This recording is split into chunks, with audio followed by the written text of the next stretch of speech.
A continuación, seguimos con la conferencia de la doctora Paola Andrea Zapata Ocampo. La doctora Paola Andrea Zapata Ocampo es química farmacéutica, magíster y doctora en biología. Actualmente es investigadora y docente en la Universidad CES de Medellín, Colombia, donde lidera el grupo de investigación en ciencias farmacéuticas.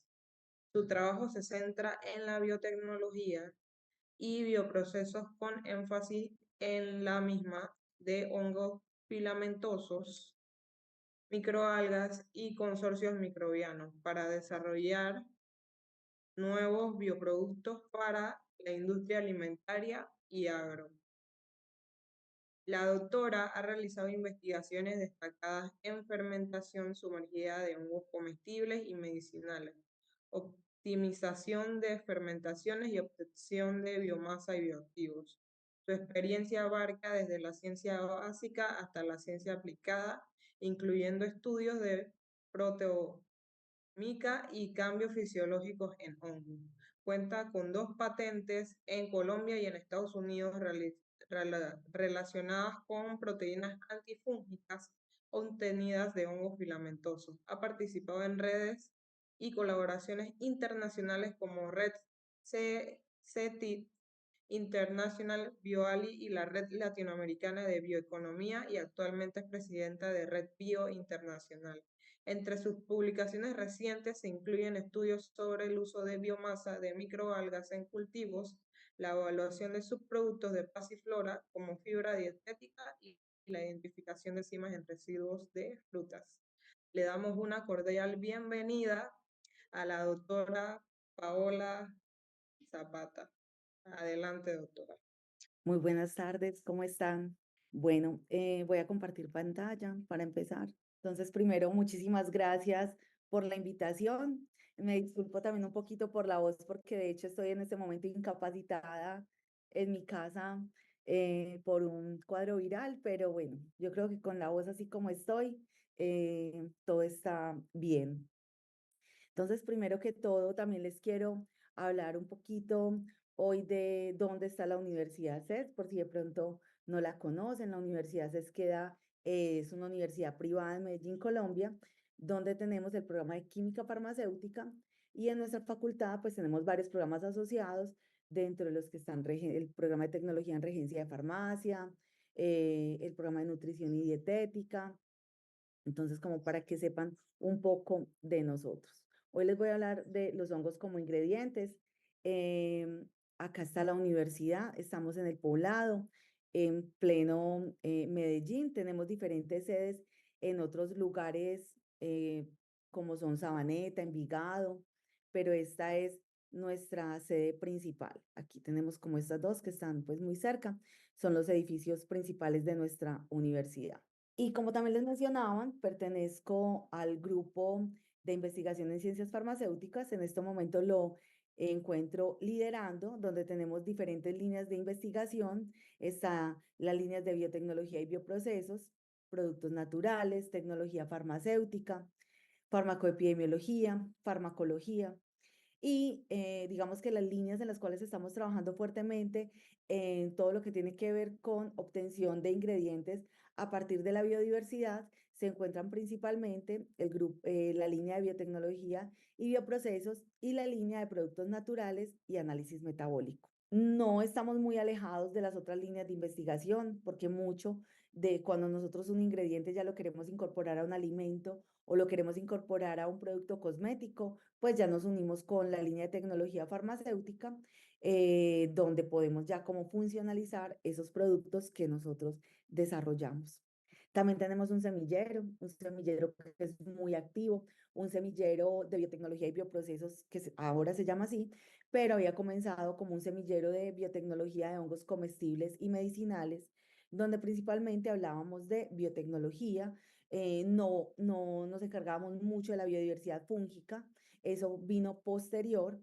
Hablábamos mucho de la parte de micología industrial, pero esos primeros semilleros empezaron en 2016 en nuestra facultad, donde hacíamos cultivo de hongos comestibles y medicinales. Nos gustaba principalmente como profundizar en el conocimiento de estos organismos. Trabajamos fuera del aula de clase, donde lo que hacíamos era mucho de la parte bromatológica, el cultivo, y también pues como conocer un poquito acerca de esas propiedades desde el punto de vista funcional. Pero nos hemos venido como agrandando un poco en la línea porque entendemos, la población mundial tiene hoy en día grandes retos. Esos grandes retos van, pues siempre nos lo convocan principalmente desde el punto de vista de que nuestra población va en aumento, cada vez somos más hombres y mujeres habitando este planeta y lo que esto conlleva a tener una gran demanda de nutrientes, de agua, a gran cantidad de alimentos para toda esta población y a la vez proteger y preservar esa biodiversidad que es la que finalmente nos da como esa gran cantidad de alimentos, esa gran cantidad de ingredientes y el mantenimiento de agua. Este es solo un ejemplo de, por ejemplo, lo que se ve en Kansas, en Estados Unidos, en cosechadoras de trigo, ¿sí? Y esto lo que nos refleja, y así nosotros podemos verlo también en nuestro Amazonas, como cada vez más la frontera agrícola se está extendiendo y estamos acabando con esa frontera de biodiversidad que nosotros tenemos, esos bosques, esos lugares que anteriormente teníamos también como lugares rurales, hoy cada vez se ven más invadidos de lo que es, son comunidades urbanas.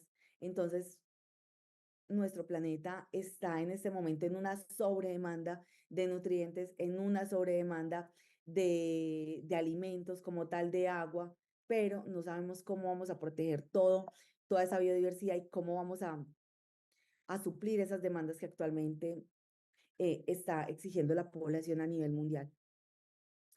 En Colombia, pues este congreso, este simposio es internacional. eh, en Latinoamérica, pues somos beneficiados en cuanto a biodiversidad. Colombia, así lo es un país rico en biodiversidad. Y lo que nosotros venimos diciendo en nuestro grupo de investigación es que así nosotros tengamos esta gran biodiversidad, a menudo nos ufanamos de una biodiversidad que no conocemos, una biodiversidad que no entendemos para qué nos puede servir.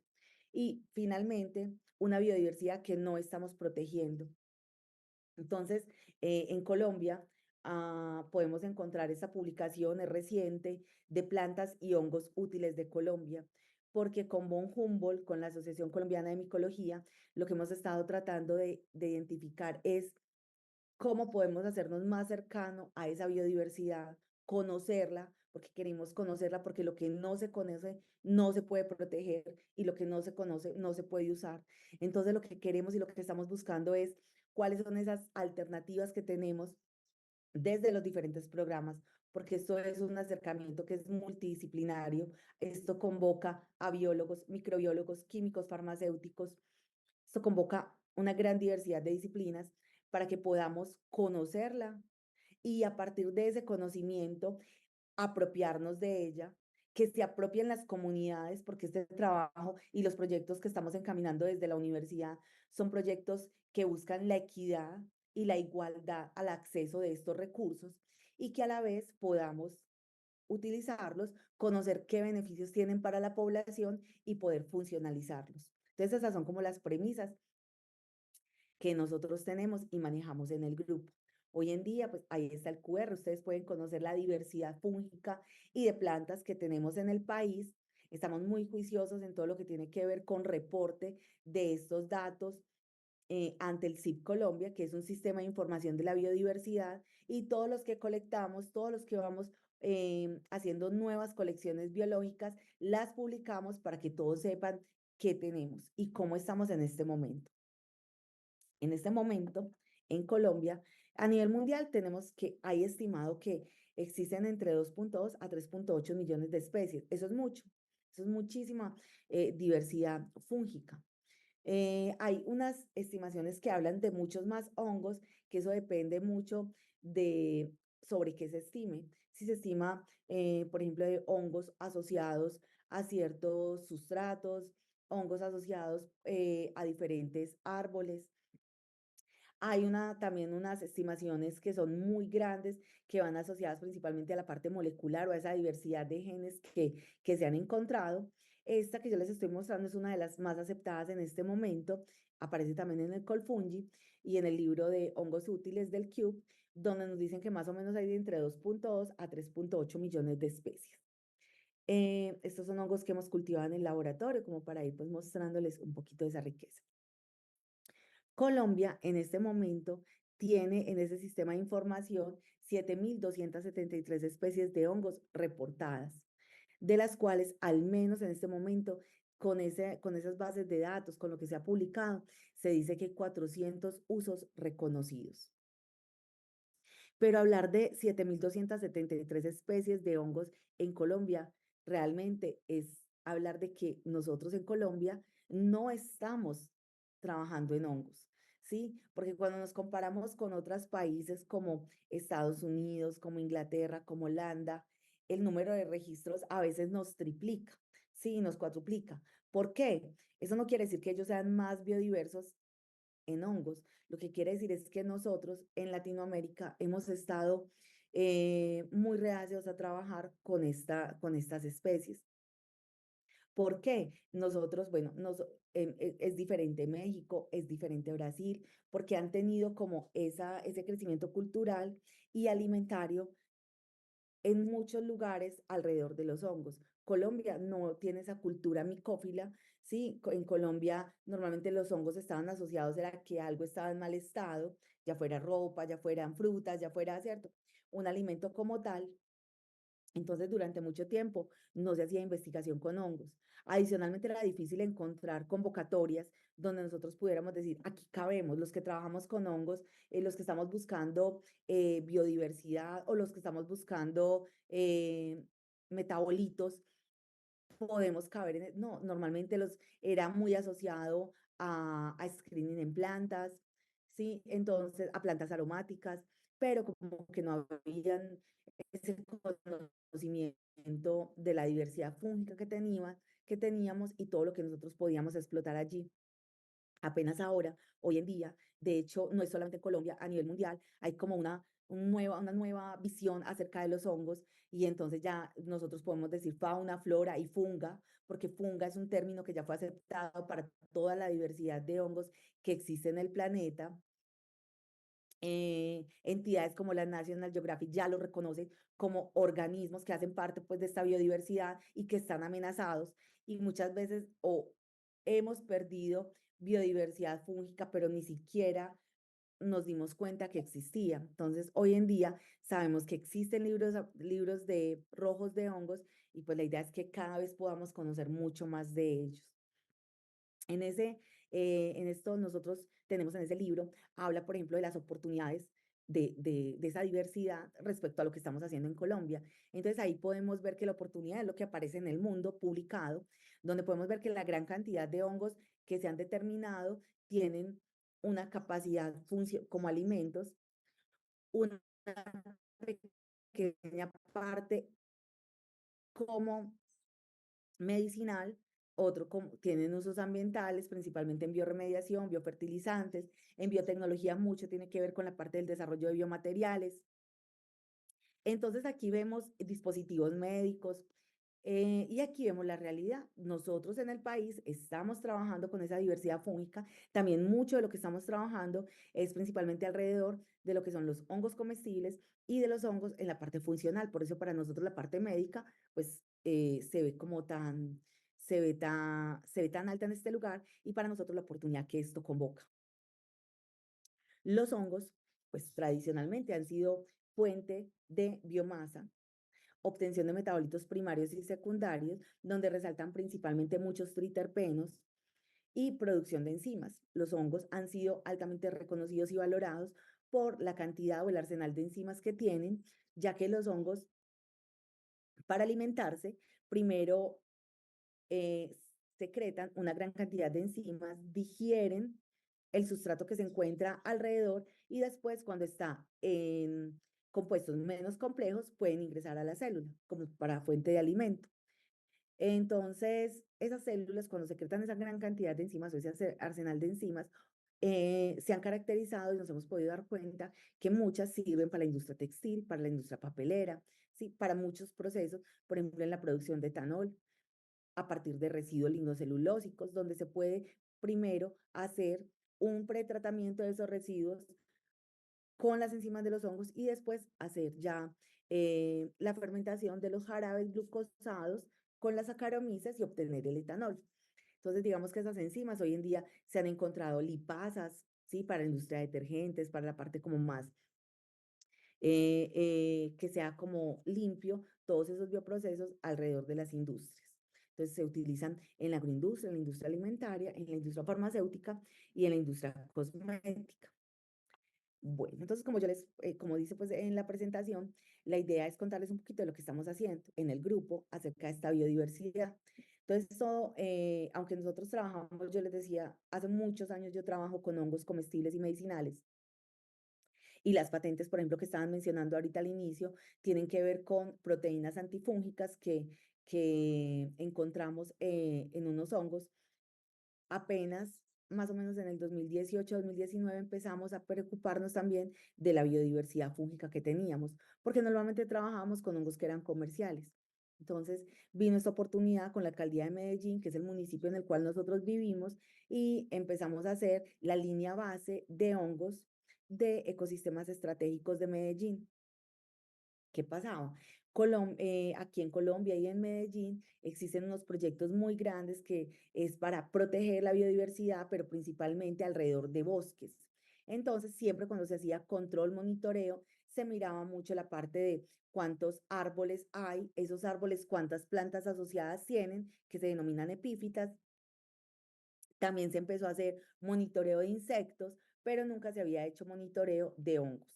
Entonces, para esta ocasión, a partir del 2018, el monitoreo para saber cómo estaban esos bosques que el municipio estaba cuidando, estaba siempre reforestando, empezamos a mirar qué hongos habían en estos territorios. Entonces, el objetivo era establecer una línea base de macrohongos en ecosistemas estratégicos de Medellín. Hicimos principalmente muestreo, es un muestreo donde salíamos a campo, se tomaban muestras de suelo, de hojarasca, árboles vivos o árboles en pie que los llamamos, madera en descomposición, a veces algunos insectos, y de allí lo que hacíamos era tomar fotografías, medir en campo, luego llevar al laboratorio, secarlos, ingresarlos en colecciones biológicas certificadas, que para el caso nuestro la colección biológica de la Universidad CES, determinarlas y después hacer pues como los permisos que se requieren para poder trabajar con ellos a nivel biotecnológico. Entonces esas son algunas de las salidas de campo. Se han hecho muchas salidas de campo en este proceso. Estas son algunas pues como de las especies que hemos encontrado, especies alimentarias como Neophabolus. Hemos encontrado hongos que no habían sido determinados para Colombia. Algunos como ven estos, sí que son como comunes, estos que tienen una fuerte, digamos, cuando uno los mira en la bibliografía para la producción de pigmentos, ¿sí? Este clorociboria, por ejemplo, cuando uno parte la madera, al interior es completamente azul. Este hongo, estos dos son hongos que se utilizan muchísimo para la parte del desarrollo de biomateriales, porque son hongos que tienen un sistema de hifas o sus células son muy ricas en quitina, son muy engrosadas y permiten como el desarrollo de biomateriales. Bueno, finalmente, para este proyecto, hasta el 2021, 2022, luego se hizo otro, estamos en este momento en una nueva fase hasta el 2025.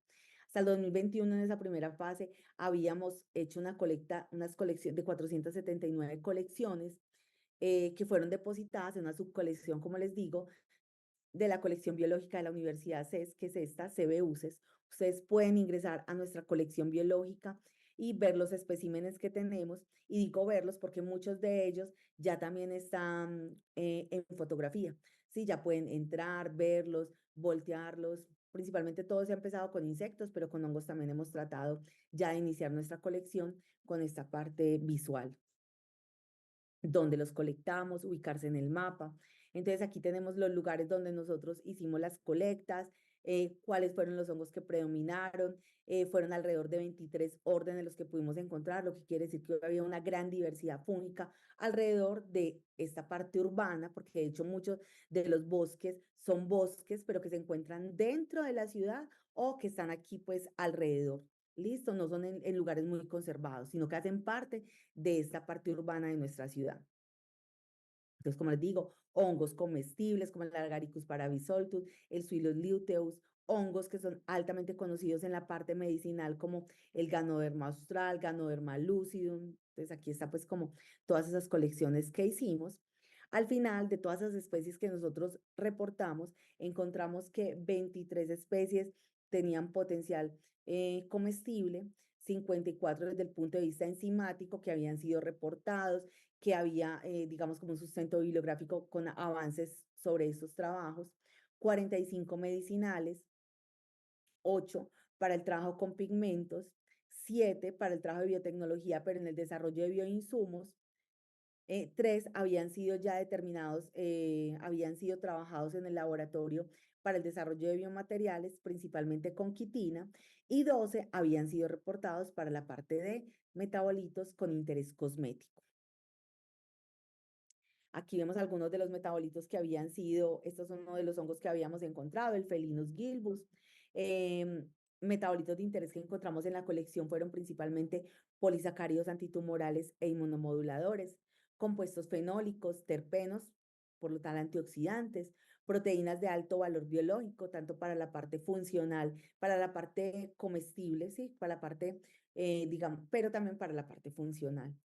Prebióticos, porque los hongos son altamente ricos en fibra dietética, bueno, ácidos grasos, péptidos bioactivos y algunos como aromas, sabores y, como les decía, pigmentos. Nuestro reto en la universidad, y digamos en nuestro grupo de investigación con los profes en farmacia, es principalmente desarrollar ingredientes a partir de la funga colombiana, ¿sí? En lo que refiere, pues, digamos, a nuestro grupo, resolver problemas prioritarios de nuestra región y de nuestro país, y por eso coloco aquí los ODS, porque nosotros tenemos unos focos a los cuales les queremos aplicar en la universidad. Dentro de esa es como nuestra línea base, y en esos focos se encuentra hambre cero, el cuidado de la biodiversidad, equidad. Entonces, digamos que nosotros estamos tratando en el grupo de dar respuesta a esos focos que la universidad se comprometió como a trabajar desde todo lo que es docencia, investigación, extensión, pero que van muy alineados a los objetivos de desarrollo sostenible. Entonces, para nosotros es importante en el grupo como concatenar todo esto que nosotros estamos trabajando a estas realidades. Y adicionalmente, pues contarles que nosotros en el grupo también tenemos una fuerte línea de trabajo en alimentos, tanto para el desarrollo de ingredientes como tal de ingredientes alimentarios, ingredientes nutricionales y funcionales, y adicionalmente trabajamos mucho en todo lo que es diseño y desarrollo de nuevos productos con microorganismos probióticos, prebióticos. Apoyamos mucho la industria nacional en ese sentido. Ahorita les voy a mostrar un poquito pues, del centro que tenemos. Trabajamos entonces después de como mostrarles esta parte de que para nosotros es importante conocer la biodiversidad. También vamos al laboratorio y hacemos lo que ya nosotros, pues digamos, veníamos trabajando mucho más, que era trabajar en bioreactores automatizados. Todo empieza desde el Erlenmeyer, trabajar primero en diseñar medios de cultivo, verificar en cuáles medios crecen mucho mejor nuestros hongos, y luego de que nosotros trabajamos en esta parte del cultivo en bioreactores, después viene el proceso de cómo voy a obtener mi biomasa y finalmente, pues, cuál proceso voy a llevar a cabo para obtener mis metabolitos activos. Trabajamos principalmente en fermentación en estado líquido. Esto que ven a la izquierda son cultivos en Erlenmeyer, y eso que ven ahí es la biomasa o las células del hongo, que es lo mismo que lo que veríamos en campo, solo que en campo se ven los macromicetos o se ve el cuerpo fructífero de los hongos. Aquí nosotros solamente alcanzamos a ver o solo se desarrolla en el Erlenmeyer, y en cultivo líquido solo se desarrolla biomasa, solo se desarrollan sus células. Entonces, una fermentación en estado líquido es aquella en la cual todos los componentes adicionados al medio se encuentran solubles o en suspensión. Y en suspensión porque siempre estos Erlenmeyer están agitados. Cuando llegan al laboratorio, todo el mundo siempre dice, ay, eso tiene que estar prendido todo el día, todo el día. Nosotros tenemos unos agitadores orbitales, unos de 3 pisos, otros de uno, eh, donde siempre esos agitadores orbitales se están moviendo todo el tiempo para mantener tanto los microorganismos como sus nutrientes, mantenerlos en suspensión. Las ventajas principales de este tipo de fermentación, pues ahorita lo vamos a ver, pero son que los niveles de contaminación son mínimos, son procesos independientes de las fluctuaciones ambientales. Yo puedo tener 24/7 un cultivo independiente si hace calor, si hace frío, porque siempre lo tengo automatizado. Yo puedo decirle la temperatura, puedo decirle cuál es la velocidad de agitación. Acá lo vemos. Este es el bioreactor creciendo bajo condiciones óptimas para la producción de biomasa. Entonces, miren que el bioreactor está lleno de biomasa cuando nosotros colocamos ese bioreactor a condiciones de pH, de transferencia de masa y calor, y hemos optimizado el medio de cultivo para la producción de biomasa. Hay lugares en los cuales se optimiza en términos de otro metabolito y muchas veces la biomasa es muy pobre, pero la cantidad del metabolito es muy alta, porque de pronto es un metabolito de estrés. En el laboratorio, como nosotros trabajamos tanto con la parte también de alimentos, buscamos mucho producir biomasa, porque en la biomasa pues también tenemos una gran cantidad de fibra, de proteínas que necesitamos para el desarrollo de estos alimentos funcionales. Esto, por ejemplo, son algunos cultivos de ignotus oblicuos. Aquí vemos se cultiva en el Erlenmeyer, se puede traer de campo, se cultiva en el Erlenmeyer, se pone en el bioreactor, se optimiza el medio de cultivo para, en este caso, mayor cantidad de compuestos fenólicos en medios que son complejos. Digo complejos porque no son medios que simplemente tienen glucosa o que tienen maltosa, sino que muchas veces son medios que tienen una harina de cebada, una harina de trigo, una harina de arroz, sí, que son como fuentes complejas para estos hongos y que al final vamos a tener sus compuestos fenólicos y en este caso un alto contenido de fibra. En el laboratorio y en normal donde trabajan pues con este tipo de bioprocesos, siempre diseñamos el bioproceso. Entonces, miramos cuánto diseñar, primero partimos de la cepa. Entonces, siempre estamos esperando que sea una cepa de calidad, que crezca bien en el medio sólido, cómo la vamos a conservar, después llevarla al Erlenmeyer, luego diseñar el medio de cultivo y cultivarlo en el bioreactor, luego cuál es el diseño para nosotros poder obtener de ahí los metabolitos de interés, si vamos a pasar por qué tipo de procesamiento, si necesitamos hacer disrupción celular para obtener intrapolisacáridos de pronto o productos internos, o como en muchas ocasiones, si solo me interesa lo que está en el medio secretado, que muchas veces son enzimas, exopolisacáridos. Luego, si lo vamos a secar, ¿cómo lo vamos a secar? En el caso aquí, por ejemplo, vemos agentes secantes cuando vamos a secar por spray dryer o secado por aspersión, porque el secado por aspersión, aunque es un secado, digamos, muy valioso en la industria alimentaria, porque no genera, no, la muestra no está en altas temperaturas durante mucho tiempo, normalmente, si uno no protege la muestra, esta se puede caramelizar. Y más en el caso de los hongos, que muchas veces el superior al 80% pueden ser polisacáridos, azúcares. Entonces, una pequeña cantidad de tiempo de esta biomasa en una recámara caliente, pues puede hacer que se caramelicen esos polisacáridos y a veces tener, pues, como digamos, características organolépticas, porque muchas veces no se altera el polisacárido como tal, pero las condiciones organolépticas, pues muchas veces no son tan las deseadas, dependiendo del producto que vayamos a tener. Entonces, siempre tenemos todo esto en cuenta en el bioproceso.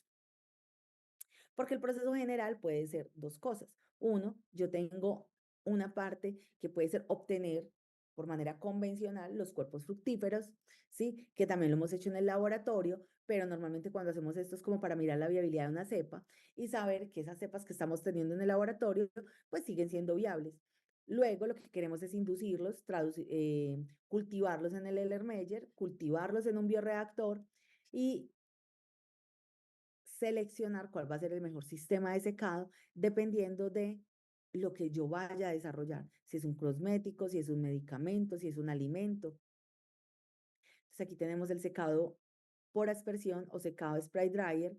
tenemos la liofilización, tenemos el horno infrarrojo, que son unas lámparas que principalmente secan la biomasa desde el interior hacia afuera, y tenemos un horno de convección forzada, que es un horno muy, digamos, común de panadería, un horno que pues tenemos como fácil acceso a esto. Y cuando uno somete la biomasa a este tipo de secados, yo puedo tener, aquí vemos la biomasa, yo puedo tener en un secado por convección infrarrojo unos colores café rojizo en la biomasa o café claro, apariencia grumosa, que sea granuloso, grueso, y muchas veces el olor es a nueces secas, nueces caramelizadas por la cantidad de azúcares que hay. Pero puedo utilizar un secado por aspersión o una liofilización donde los colores ya son como beige, un hueso, listo. El polvo es suave, es dispersable, el tamaño de partícula es muy pequeño, es muy fino, es fácil, digamos, de incorporar en una crema cosmética, es fácil de incorporar, digamos, en un producto donde yo no quiera que se note, porque muchas veces ese polvo sí queda inoloro y queda insaboro. Cuando yo, por ejemplo, voy a diseñar un alimento tipo un helado, que también lo hemos hecho en la universidad, o un yogur, muchas veces nos podemos ir por ese tipo de secados de convección a infrarrojo. Pero si lo que yo quiero es un secado donde no se note lo que voy a incorporar, ¿sí? Como una materia prima convencional para la industria farmacéutica, pues utilizaría más el secado por aspersión o la liofilización, ha sido pues como, digamos, el más convencional. Entonces aquí tenemos nosotros, por ejemplo, aquí tenemos esta producción de polisacáridos y de biomasa, de auricularia y de pleurotus, que son hongos comestibles y medicinales. Los pasábamos, los cultivábamos en el bioreactor, los secábamos por aspersión, donde había un proceso continuo, constante. Se diseñó cuáles deberían ser los agentes secantes que debía tener. em, y luego se hace también, pues nosotros buscamos hacer análisis bromatológicos, entonces miramos en esos análisis bromatológicos la fibra, calorías totales, la grasa total, proteínas, cenizas, humedad, tratando de caracterizar esos hongos que nosotros tenemos o que estamos introduciendo al laboratorio. Para esto tenemos el CECIF, que es el Centro de la Ciencia y la Investigación Farmacéutica, que es eh, un centro de servicios que está certificado con buenas prácticas de laboratorio del INVIMA para poder hacer todos estos análisis. Allá tenemos nuestra unidad de biotecnología, tenemos una unidad genómica y tenemos toda la parte de análisis físico-químico para la industria farmacéutica, cosmética y alimentaria. Entonces, mucho de lo que hacemos lo hacemos ahí mismo en conjunto con el centro.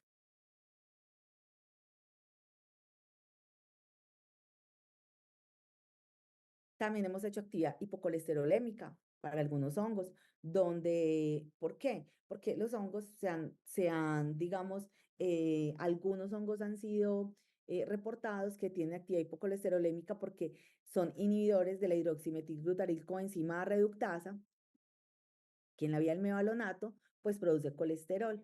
Entonces, en esos screening que hacemos, como de la capacidad o el potencial que tienen estos organismos, buscamos y desarrollamos pues este método y podemos hacer esta capacidad inhibitoria. Normalmente lo que hacemos es evaluar la biomasa, los polisacáridos, frente a la pravastatina, que es, digamos, uno de los medicamentos que se utilizan. También hemos hecho, aquí vemos la actividad hipocolesterolémica y también aquí se ve que nosotros encontramos una mayor cantidad o una mayor eficacia, ¿sí? De 78, 71, 60%. Acá están los hongos en los que lo encontramos, que serían Agaricus blacei, Grifola frondosa y Ganoderma lucidum, comparado con otros secados, por ejemplo, el secado por aspersión. Entonces, miren que aquí vemos que aunque en un secado por aspersión la cantidad de calor es muy poco y un tiempo muy pequeño, puede que haya afectado esos metabolitos. Y la liofilización fue pues el método en el que logramos preservar esa actividad. También hemos hecho actividad antihipertensiva, ¿sí? Con inhibidores de la ECA, de la enzima convertidora de angiotensina. Lo hicimos también para grifola, para agaricus y para ganoderma. En este las actividades no fueron tan altas. No sabemos si de pronto fueron los métodos de extracción que encontramos para esos metabolitos, pero digamos que en todos encontramos alguna actividad en los diferentes extractos que llevamos a cabo. Trabajamos en la parte proteómica con unas aproximaciones que van principalmente desde hacer el cultivo, hacer una lisis celular, extraer las proteínas y hemos llegado hasta hacer la geles, electroforesis, pero también electroforesis en 2 dimensiones, hacer secuenciación de esas proteínas y analizar qué tipo de proteínas tenemos ahí. Esto lo hemos trabajado principalmente para proteínas y péptidos antifúngicos cuando estamos trabajando en otro tipo de proyectos donde muchos van para el sector agro, ¿sí? Por ejemplo, las patentes de las que hablaban al inicio son principalmente para la industria bananera. Y ahora también hemos venido trabajando con estas nuevas propuestas que queremos saber qué péptidos hay ahí antimicrobianos y qué proteínas antimicrobianas hay ya en todo esto que nos está pues convocando a nivel internacional, que sería como la resistencia que hay a los antibióticos que conocemos. Entonces, digamos que con los hongos estamos tratando de buscar también cuáles son esos nuevos antifúngicos que podríamos encontrar. Acá hacemos este tipo pues de separaciones, podemos llegar pues a todo el perfil de las proteínas o muchas veces con ese equipo que estamos viendo acá, el Rotofor, podemos purificar nuestras fracciones para hacer los ensayos de actividad antimicrobiana y antifúngica con solamente la fracción que nos interesa y poder decir pues en cuál parte y después mandar a caracterizar esa fracción como tal. Hacemos también actividad quitinasa, glucanasa, actividad proteasa, nucleasa, porque lo que nos interesa muchas veces en esta biodiversidad es poder caracterizar qué tenemos. Yo les mencionaba, nos interesa conocerla, o sea, hacer el inventario, dónde estaba, qué se encontró, pero adicionalmente poder abrirla y saber qué metabolitos y son promisorios para qué. ¿Listo? Entonces, pues, todo esto hace parte en las investigaciones que hemos hecho también hemos hecho actividad inmunomoduladora con diferentes extractos de biomasa secada, fuera por aspersión, fuera por leofilización, por secado por convección, donde no hemos encontrado muchas actividades, pero sí las reportadas, por ejemplo, para interleuquina 6, que ustedes saben que tiene que ver con la diferenciación de las células beta, aplasmáticas, activación de células T.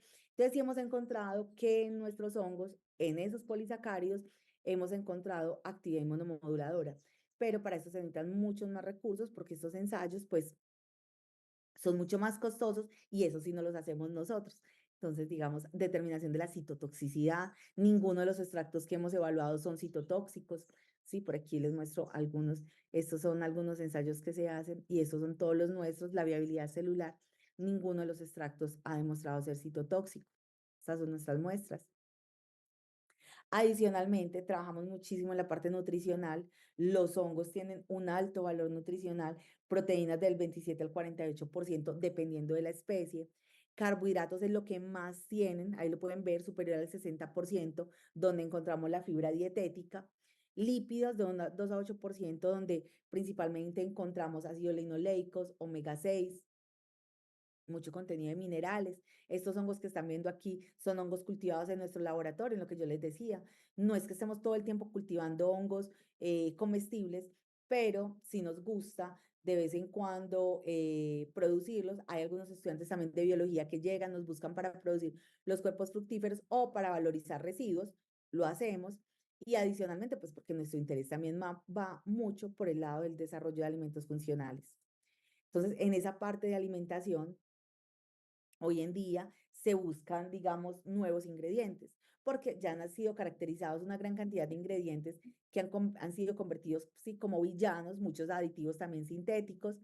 Entonces, lo que nosotros buscamos es, a partir de lo que conocemos y de lo que hemos venido trabajando, generar soluciones y alternativas. Alternativas a esos productos que han sido convertidos en villanos.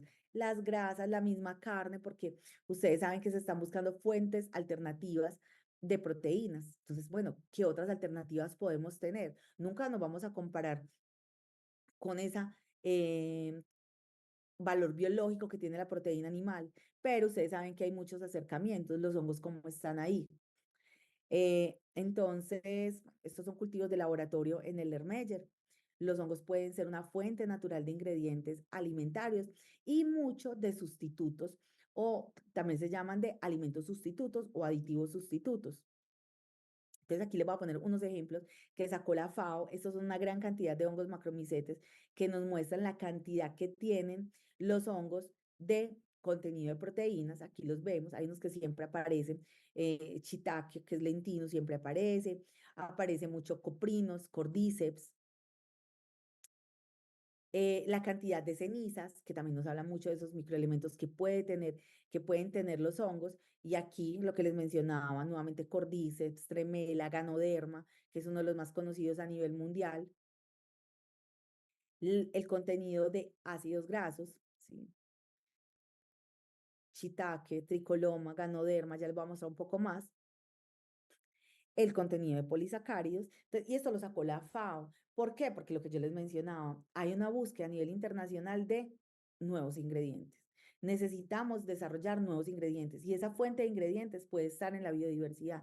¿Qué necesitamos? Conocerla, apropiarnos de ella y usarla de manera sostenible. Entonces, por eso, pues al inicio yo siempre menciono biodiversidad y biotecnología, porque para mí la herramienta que nosotros podemos utilizar es conocerlos en campo, traerlos al laboratorio, hacer un screening de este hongo para qué nos puede servir y empezar a desarrollar medios de cultivo, introducirlos al bioreactor y poder producirlo para generar pues como un bioproceso para ese metabolito.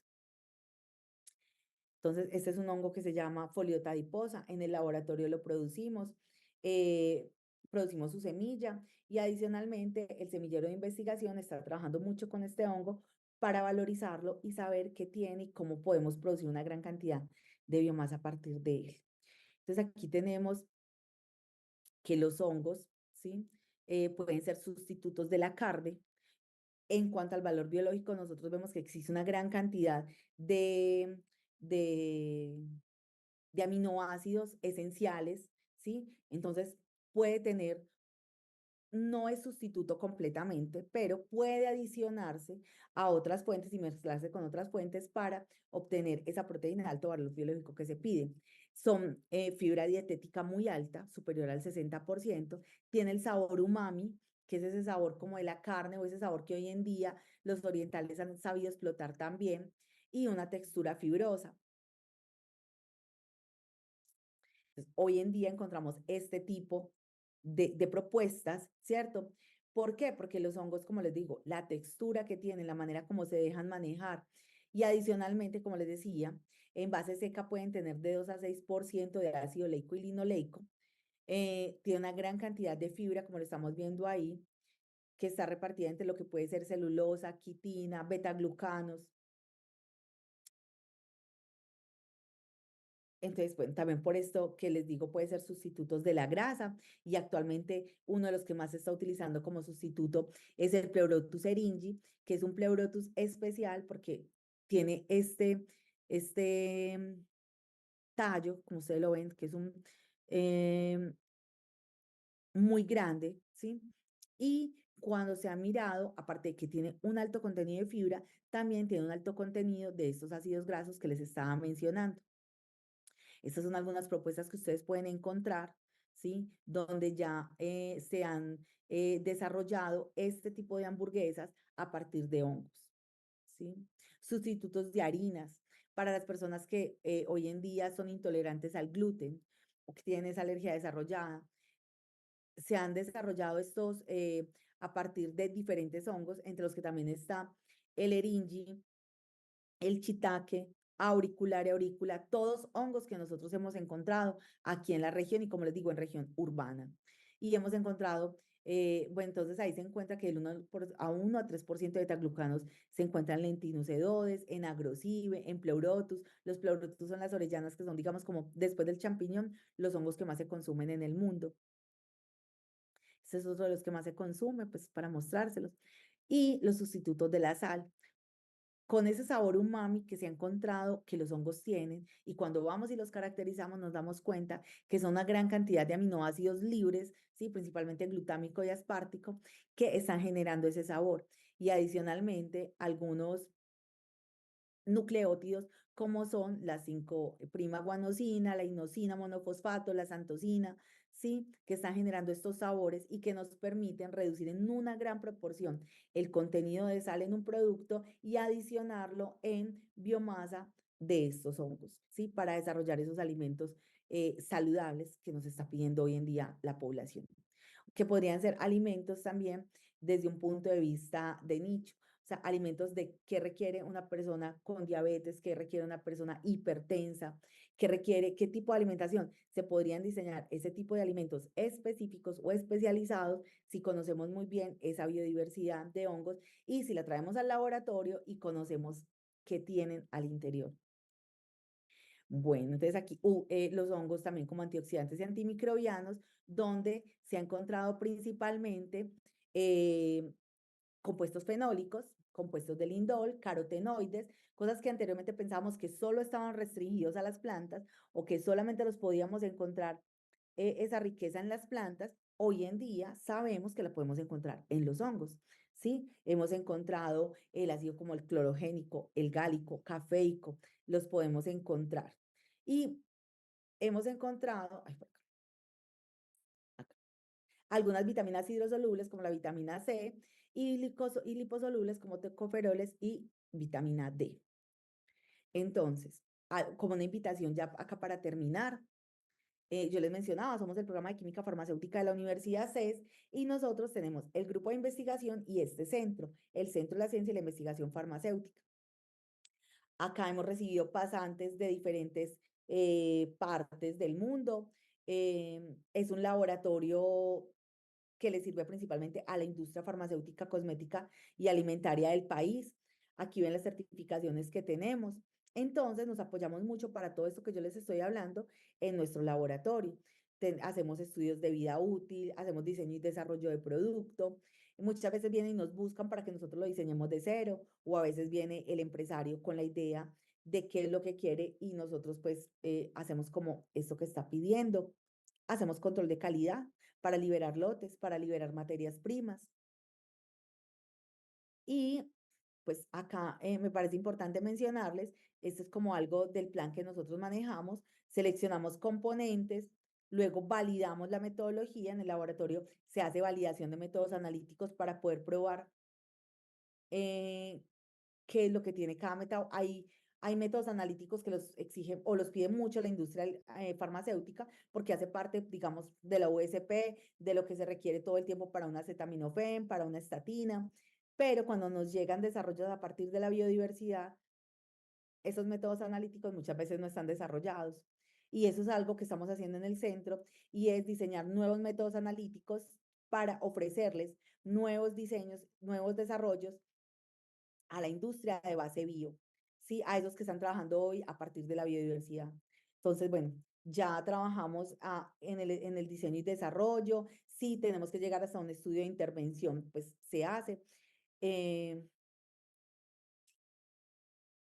aquí, ¿qué hacemos? Entonces validamos la biomasa como una fuente alternativa de alimentos en términos nutricionales, funcionales y toxicológicos, desarrollo de prototipos, generación de alianzas colaborativas entre instituciones.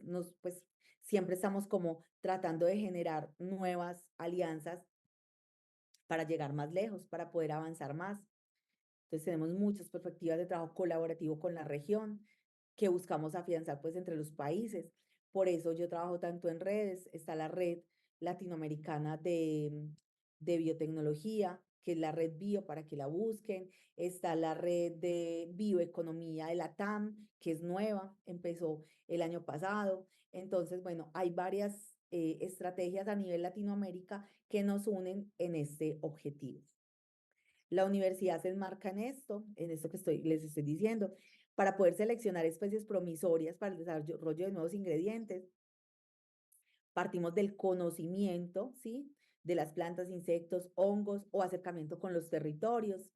hacemos evaluación desde sistemas productivos si es mejor convencional o biotecnológico, caracterizamos el contenido nutricional, microbiológico, la bioactividad, la toxicidad, para poder diseñar, ¿cierto? Hacemos factibilidad técnica, económica, el acondicionamiento y la funcionalización de esos compuestos activos. Y como les decía, si es necesario, podemos llegar hasta los estudios de intervención, de esos estudios de intervención nutricional.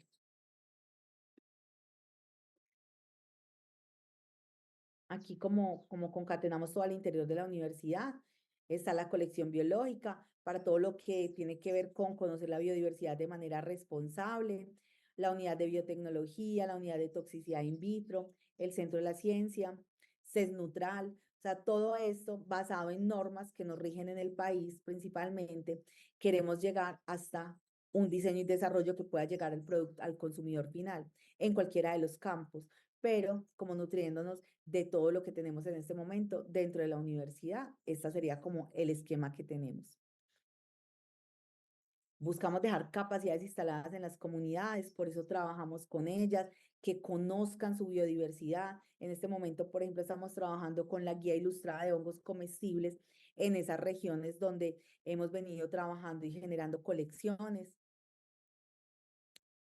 Esta es para la llamada de lista y muchísimas gracias a todos por su atención.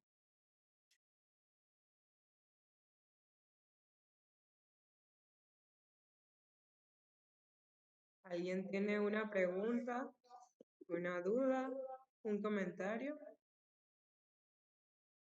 Si bien gusta, puede escribir en el chat o abrir el micrófono.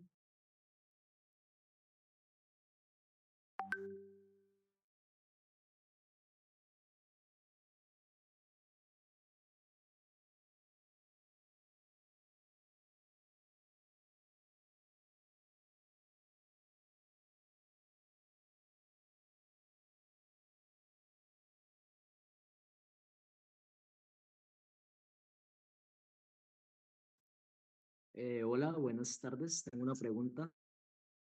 Hola, ¿cómo estás? Quería simplemente saber cómo va la investigación respecto a los hongos en la multiresistencia bacteriana. ¿Qué hongos son como más útiles en ese campo? ¿Cómo puedo diferenciar como tal el origen del hongo para saber si es útil para la multiresistencia? ¿Cómo se puede estudiar eso? Listo. A ver, nosotros hemos venido trabajando principalmente, hay unos hongos, en la parte de multiresistencia hemos trabajado con hongos y con virus, con bacteriófagos. Para trabajar con cepas que sean multiresistentes, pues lo hemos hecho principalmente al interior de los laboratorios clínicos de los hospitales, donde lo que hacemos es que muchas veces ellos ya tienen una cepa que dicen, ya a este paciente le dimos esto y esto no funcionó. Entonces nosotros pues probamos, hemos probado con bacteriófagos y hemos probado con dos cepas de hongos. Una es con Ganoderma lucidum y la otra fue con auricularia aurícula. Y lo que tratamos de hacer es, primero que todo, el que siempre como que ha sido como el que más hemos trabajado en el laboratorio fue durante mucho tiempo Ganoderma por el laboratorio del que yo venía. Y después cuando llegué a la universidad, muchísimo con auricularia y con diferentes especies de pleurotus. Entonces empezamos con triterpenos y polisacáridos, que son los que más han sido mencionados con esa actividad antimicrobiana. Probamos en diferentes grupos. Hubo un tiempo en el que probamos en un grupo, un consorcio que se llama Escape, que son como diferentes bacterias de las cuales son más multiresistentes, ¿sí? Y entre esas empezamos con un Enterococcus. Entonces, ese ha sido como el modelo con el cual hemos seguido, y cuando algo se quiere probar para esa parte antimicrobiana, lo que hacemos es un screening normal en un modelo en microplatos en el laboratorio, donde tenemos una batería de bacterias, donde está principalmente E. coli, algunas enterobacterias, otras de piel como estafilococos. Bueno, trabajamos como, y si en esas encontramos que algo nos puede funcionar, entonces ya nos iríamos a la parte de laboratorio clínico, pues al interior del hospital. Entonces, en este momento estamos con candidatos, dos, uno principalmente a partir de auricularia y otro en bacteriófago. Muchas gracias. Con mucho Doctora, tiene una pregunta. Listo. Dice, a nivel cultural muy poco se consumen los hongos. ¿Qué propone usted para incentivar el uso de estos, sobre todo en la alimentación? Bueno, nosotros en el grupo, aquí no lo puse, no sé por qué no lo puse, pero nosotros en el laboratorio hay un fuerte componente de apropiación social del conocimiento y divulgación. Entonces, es algo que es, digamos, pequeño, pero hay mucha gente que ya también lo está haciendo, donde estamos tratando de incentivar el conocimiento de los hongos a través del alimento. El alimento como vínculo, ¿sí? No es que nosotros como químicos farmacéuticos, que me llama también la atención, quería concatenar eso con algo. Nuestro principal campo de acción no es el alimento, pero sí conocer esa biodiversidad y darla a conocer a otros para que vean esa utilidad puede ser el alimento mismo. Entonces nosotros en el laboratorio tenemos talleres con niños, con el Ministerio de Ciencia y Tecnología hemos desarrollado, por ejemplo, el universo de los hongos. Fungiculturízate es algo, por ejemplo, muy lindo que es de la Universidad Nacional, en el cual nosotros, digamos, cuando vimos esas cosas como esas iniciativas que se están generando en el país, pensamos que también podíamos como generar en ese aspecto masa. Entonces estamos trabajando con vacaciones recreativas, donde ponemos a los niños ya sea en diciembre o en junio a conocer su biodiversidad, a cocinar con estos hongos.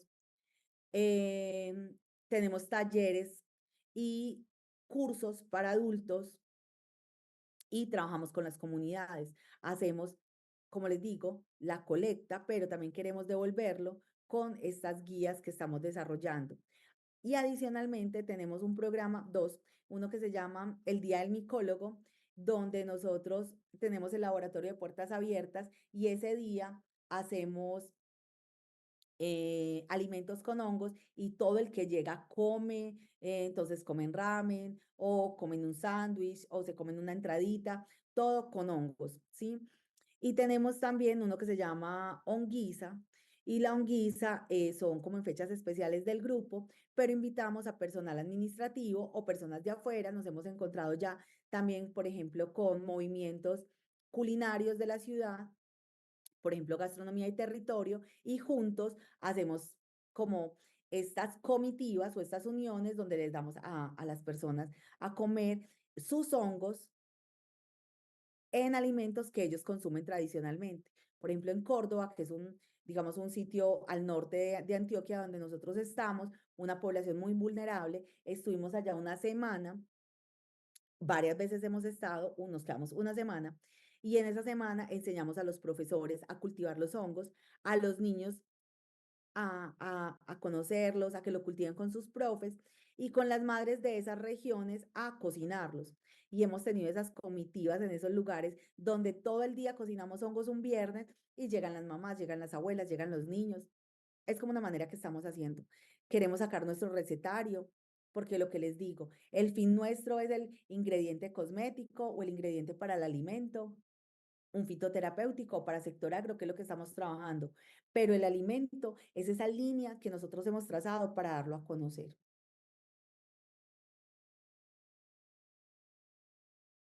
Hola, buenas tardes. Disculpe, quisiera hacer una pregunta respecto a lo que mencionó delante, respecto a los reactores de biomasa. Eh, Entiendo que esos reactores liberan compuestos que son bastante tóxicos. No sé muy bien con qué compuestos trabaje usted, pero me preguntaba si existen algunas medidas como de precaución con respecto a eso. Pero no sé cómo cuál, porque hay un reactor químico muchas veces sí puede generar metabolitos tóxicos que de hecho van al aire, ¿cierto? Si no se hace pues como todos los sistemas de contención que se deben tener. En el caso nuestro es un bioreactor. Entonces, al ser un bioreactor, lo que nosotros estamos teniendo dentro del bioreactor es simplemente cuando hablamos de fermentación, estamos desarrollando un, unas reacciones enzimáticas, unas reacciones metabólicas, donde normalmente lo que se libera es CO2 y agua. No tenemos nada más que se libere en ese bioreactor. Y todo queda es al interior. Nosotros el CO2 sí se libera, se libera al aire y el resto queda dentro del bioreactor, que es lo que nosotros utilizamos. ¿Qué utilizamos? Utilizamos los líquidos, muchas veces el líquido, que es lo que nos falta, pero también lo hemos pensado, el agua, porque nosotros de la biomasa se separa y de ahí obtenemos muchas cosas. Y del líquido precipitamos con etanol, principalmente los polisacáridos, los precipitamos nuevamente, los obtenemos y queda un líquido. Ese líquido agotado, pues ya es agua prácticamente con algunos nutrientes que el hongo no utilizó o algunas sustancias que él libera, pero que en ninguno de los casos es tóxico. De hecho, uno lo único que tiene que hacer para poderlo botar como por la alcantarilla normal es que uno va colocando qué es lo que puso qué es lo que puso en el medio y cuántos litros está descartando, que en el caso de nosotros pues son pequeños reactores, normalmente dan hasta 80 litros lo que hemos trabajado y ahí se libera. Y al aire solo se libera CO2 porque son reacciones metabólicas. Ah, ok, gracias. Con mucho gusto. Por cuestiones de tiempo, solo vamos a responder 3 preguntas. La siguiente pregunta sería, ¿cómo se mantendría el control frente a los hongos recreativos o al abuso de estos, teniendo en cuenta el auge actual de descubrir nuevos hongos? Listo. Bueno, sí, parte del conocimiento de hoy en día o del reconocimiento que tienen los hongos es también por la parte de los hongos psicodélicos, ¿cierto? Y todo lo que ha sido los hongos psilocíbicos. Pero digamos que esto ha sido siempre. Entonces, y a mí me ha pasado, o sea, los estudiantes muchas veces no conocen de hongos, pero reconocen un hongo psilocibe, porque es como la atracción que ha tenido y la mística que existe alrededor de eso. Entonces, en Colombia y en los países en general, hay una reglamentación alrededor de los hongos psilocíbicos. Y es cuando tú puedes ir a hacer colectas, yo puedo colectarlo, puedo inventariarlo y puedo ponerlo en una colección biológica. Y lo que yo no puedo hacer es extraer la psilocibina, no puedo hacerlo, analizarla, para eso tengo que tener unos permisos especiales. Entonces, digamos que desde ese punto de vista, sí existe una normativa, en el país existe la normativa, se sabe muy bien qué es lo que podemos hacer y qué es lo que no podemos hacer. El caso de lo que les mencionaba, nosotros podemos colectar los hongos, ponerlos en la colección, inventariarlos, pero todavía no podemos hacer una caracterización en términos de sus productos de psilocibe y sus productos derivados. Pienso que lo principal para que no haya un abuso, además que sí hay en este momento un desconocimiento y un mercado alrededor de ellos muy grande, que pienso que es preocupante. Igual pasó con cannabis, cuando aquí se liberó cannabis, todo el mundo empezó a producir gomitas de cannabis, tabletas de cannabis, cremas de cannabis, y sabiendo que había una normativa. Yo pienso que tiene que haber, primero que todo, nuevamente, mucha educación alrededor del tema, que conozcan la norma, porque muchos no conocen que sí existe una norma alrededor de los hongos psicodélicos en los países. Y lo otro, deben haber alertas sanitarias, que pienso que eso sí le ha faltado, no sé, en Panamá, no sé, en México, ¿cierto? En Colombia, en este momento hay un auge de productos de microdosis, que se llaman microdosis, donde no se sabe de dónde están saliendo. Los producen y cómo los encapsulan, no hay buenas prácticas de manufactura, no hay control de calidad, no sé cuál es la concentración de psilocibe o de psilocibina o de los derivados que hay ahí, porque eso no está permitido. Y aún así se están vendiendo. Entonces pienso que sí falta esa alerta sanitaria para que las personas sepan, porque por ejemplo con cannabis había alerta sanitaria de que esos productos no eran legales, y pienso que esa alerta sanitaria está faltando, porque sí existe en este momento una sobreinformación de esos productos. También existe moda en este momento por estos productos psicodélicos. Entonces pienso que si existen estas modas y estos auges, también los entes regulatorios tienen que sacar este tipo de alertas. Pero son hongos beneficiosos. O sea, no resta que sí deberíamos estar trabajando con estos hongos y que sí deberíamos, así como con cannabis, empezar a trabajar en ellos, tener los permisos para poder extraer los metabolitos, cuantificarlos, determinarlos y poderlos poner al servicio de la población cuando ellos estén permitidos. En este momento no está permitido, ¿sí? Si los liberaran, pero entonces sí son metabolitos que son promisorios para la industria farmacéutica.